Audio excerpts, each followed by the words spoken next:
When I was about 12 or 13, my friend introduced me to this guy who I talked to for a couple weeks before meeting him in person. When I did meet him in person, my friend and this guy and I all went to a movie, and he was texting her.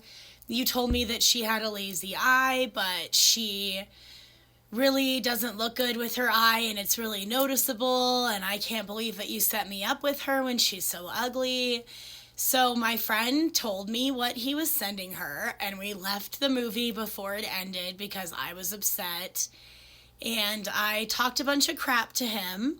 And because I grew up on Buffy, I was emotionally upset, and so I kicked him in the shin, and he started bleeding because I was wearing boots, and then he was crying. And my friend was like consoling him, and then I left him at the movie theater. And I was crying in the car, and my stepfather asked me if he needed to go back and kick somebody's ass, and I told him I took care of it. Part two coming soon, because he met me later in life and decided that he wasn't going to let me go.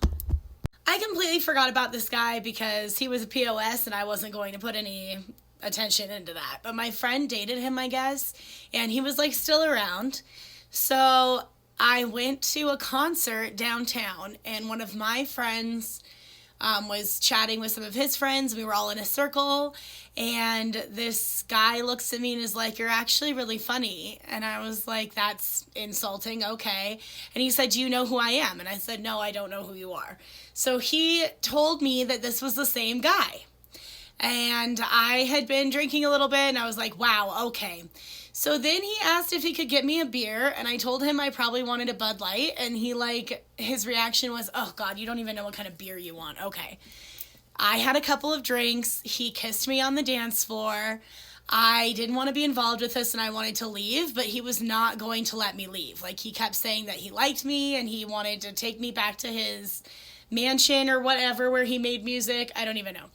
So when he turned around, I ran away, and I ran out of this concert down the street to a couple of people that were already walking, acted like I was with them, put the hood up on my hoodie, and started walking. And he continued to bother my friend all night about where I lived and how he could get to me, because he was not going to let me out of this situation because he decided he liked me after insulting me so much. Okay. Yeah.